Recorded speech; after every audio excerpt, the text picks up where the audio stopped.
नमस्कार आप सभी को। मेरा नाम है अशोक यादव एडवोकेट और मैं आप सभी के लिए लीगल एडवाइस पर वीडियो अपलोड करता हूं, जो कि आप सब लोग उसको लाइक करते हैं, पसंद करते हैं, शेयर करते हैं, सब्सक्राइब भी करते हैं। और अब तक अगर आपने चैनल सब्सक्राइब नहीं किया तो तुरंत जो सामने लाल रंग का बटन है प्रेस करिएगा और दूसरे लोगों तक भी इस जानकारी को शेयर करिएगा।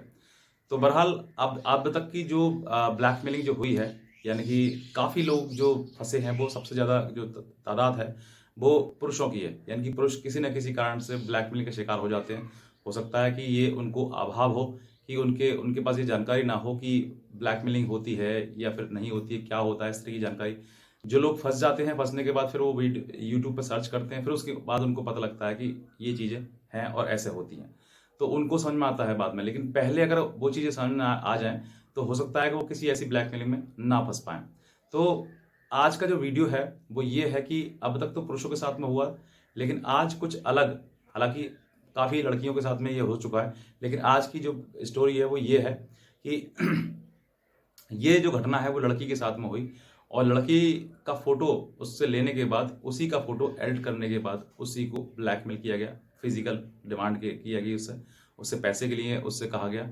जब नहीं दिया तो उसको वायरल और अपलोड करने की धमकी दी गई। तो आज मैं आपको बताऊंगा कि ये क्या घटना है, किस तरीके से इनके पास में ब्लैकमेल पहुंचे और किस तरीके से इनका फोटो वीडियो जो है वो एडिट करने के बाद जो इनसे किस तरीके की डिमांड की गई। तो हालांकि मैं किसी की जानकारी को पर्सनली, मतलब जो चीज़ें हैं वो उनको नहीं बताऊँ, लेकिन फिर भी मैं आपको उसका सार बता देता हूँ कि ताकि आप इन सब चीज़ों को एक एक मतलब एक मोटिवेशन या फिर एक समझ के रूप में आप समझ सकें, क्योंकि जानकारी होना बहुत ज़रूरी है। और मैं जानकारी देने के ही मकसद से वीडियो बनाता हूँ ताकि आपको जानकारी हो सके। मेरा मकसद ऐसा कुछ नहीं है कि मैं किसी की पर्सनल जानकारी को शेयर करूँ, क्योंकि नहीं करता हूँ और आज तक मैंने नहीं की है। तो ये जो लड़की है वो दिल्ली से हैं और इनकी मुलाकात जो है, जैसे आप महिलाएं जो हैं वो घर पे रहती हैं तो समय व्यतीत नहीं हो पाता है, तो वो कहीं ना कहीं फिर उन्होंने सोचा कि चलो जो फ़ोन में जो वीडियो सॉरी जो ऐप होती है किसी गेम की, वो उसको डाल लेते हैं। तो उन्होंने एक ऐप आती है जो लूडो खेलते हैं, सभी ने खेला है, आपने खेला है, हमने भी खेला है। तो लूडो गेम जो खेला है वो लूडो जो गेम जो ऐप है उसकी, उसको मतलब उन्होंने अपने फ़ोन में इंस्टॉल किया और इंस्टॉल करने के बाद उन्होंने लूडो लाइव खेलना शुरू कर दिया। तो उसके बाद जो है लूडो खेलते खेलते उनको उनकी मतलब मुलाकात एक लड़के से हुई और उसके बाद जो है उनकी काफ़ी एक दूसरे के साथ में बातें होने लगी, इंटरेक्शन होने लगा और उसके बाद उनका पर्सनल नंबर जो है शेयर किया गया एक दूसरे का, और उन्होंने आसानी से दे भी दिया। उसके बाद जो है लड़की से उनकी बातें हुई, पूछताछ की गई, मतलब जैसे सब कुछ करते हैं एक दूसरे से मिलने के लिए, बात करने के लिए। सारी जानकारी इनसे ली गई, तुम कहाँ रहती हो, तो उन्होंने बताया मैं दिल्ली रहती हूँ। तो उन्होंने फिर पूछा तुम कहाँ रहती हो, तो पंजाब रहता हूँ मैं।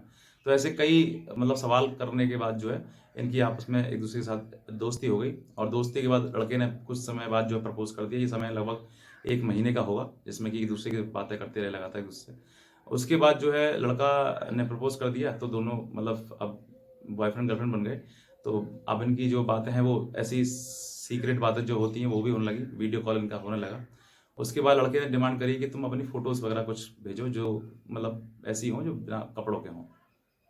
लड़की ने हालांकि मना कर दिया, लेकिन फिर भी उन्होंने जो है ब्रेस्ट, अपना जो सीना होता है उसका फ़ोटो उसको भेज दिया। और फिर उसके बाद और डिमांड की गई, तो और उन्होंने एक आधा फिर भी भेज दिया।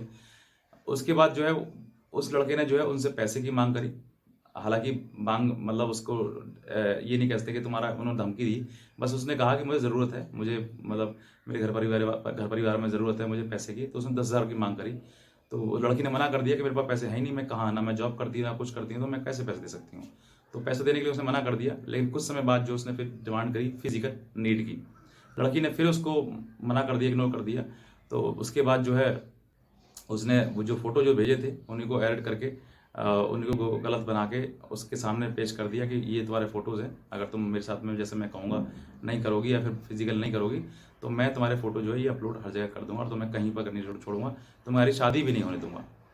तो उसके बाद जो है लड़की घबरा जाती है और घबराने के बाद जो है वो कहीं ना कहीं समझती है, सोचती है कि अब मैंने गलती मैंने कर दी, लेकिन अब मुझे इससे बचना कैसा है। उसके बाद जो है उन्होंने जो है यूट्यूब पे कहीं सर्च किया और कहीं ना कहीं वीडियोस मिली, तो हमारा भी उनको सामने आया। तो फिर उन्होंने हमसे बताया ये चीज़ है कि इस तरह की घटना हुई है। अब मैं आपको बताता हूँ कि ऐसी घटना, देखिए बात कॉमन है, बहुत महिलाओं के साथ, लड़कियों के साथ में हो जाती है, फंस जाती है कहीं ना कहीं।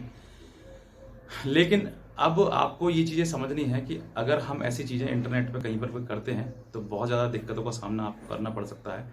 हो सकता है कि जीवन में आपको ये सोचे कि अब तो मुझे जीना ही नहीं है, इतनी भी आपके सामने क्रिटिकल सिचुएशन आ सकती है। लेकिन आप इससे पहले सोचें कि मैंने ये गलती करनी नहीं है मुझे। अगर आप करेंगे तो आप ज़रूरी है कि आप किसी न किसी चीज़ में फँस सकते हैं। तो अगर ऐसा होता है, मान लीजिए मैं कहता हूँ अगर ऐसा होता है, तो आपको ज़रूरी है कि आप अपनी जो जानकारी, अपनी जो कंप्लेंट है वो आप नियरेस्ट पुलिस स्टेशन में दे सकते हैं। अब लड़की हो आप तो आप नहीं चाहोगे कि मेरे खिलाफ मतलब कोई ऐसी मैं कंप्लेंट करूँ तो पुलिस का कोई आना-जाना हो या पुलिस में कोई ये बातें फैलें, तो समाज में भी बुराई होती है, समाज में भी परेशानी आती है। तो ऐसे समय पर बेहतर है कि आप उसको अलग करें अपने आप से, यानी कि उसका नंबर वगैरह जो है ब्लॉक करें। वो हालाँकि वो धमकी देगा आपको और धमकी से आपको डरना नहीं है, डरेंगे तो फिर तो वही है कि जो वो माँग रहा है वो आपको देना पड़ेगा। तो बेहतर है कि आप उसको साइड कर दें और किसी प्रकार से मतलब उसके कॉन्टैक्ट ना करें। वो किसी प्रकार से आपको मैसेज, कॉल, क्योंकि अलग नंबरों से करेगा। पहले तो उसने एक नंबर से किया, फिर अलग नंबरों से किया करेगा। अगर वो जेन्युइन है तो वो कल अलग नंबर से करेगा ही नहीं, और अगर गलत है तो वो आपको 10वें नंबर से करेगा फ़ोन आपको और आपको परेशान करेगा। तो बेहतर है कि आप इन सब चीज़ों से आप दूर रहें। ऐसा कोई भी कदम ना करें जिससे कि परेशानी में भविष्य में आपको किसी प्रकार की परेशानी आपको आपके सामने आए और आप परेशानी का सामना करें। तो मेरी एक कोशिश है, क्योंकि जानकारी बहुत ज़रूरी है, क्योंकि घर में सबके महिलाएँ हैं तो वो कहीं न कहीं ऐसी चीज़ें ना करें। तो आप अपने परिवार में भी ये बातें बता सकते हैं कि ऐसी चीज़ें चल रही हैं और ऐसी चीज़ों में किसी भी लड़के के झांसे में आकर आप ऐसे काम ना करें। अगर कर देते हैं तो देखिए परेशानी आपको सामने आएगी और दिक्कतें आपको सामना उनका करना पड़ेगा। तो मेरा एक कोशिश थी मैं आपको जानकारी दूँ। ये जानकारी आपको अच्छी लगी तो आप दूसरे लोगों तक भी इस जानकारी को शेयर करिएगा और इस वीडियो को शेयर करिएगा और सब्सक्राइब, लाइक करते जाइएगा। तो बस मैं इतना कहना चाहूँगा। बाकी आज की वीडियो देखने के लिए आप सभी का बहुत-बहुत धन्यवाद।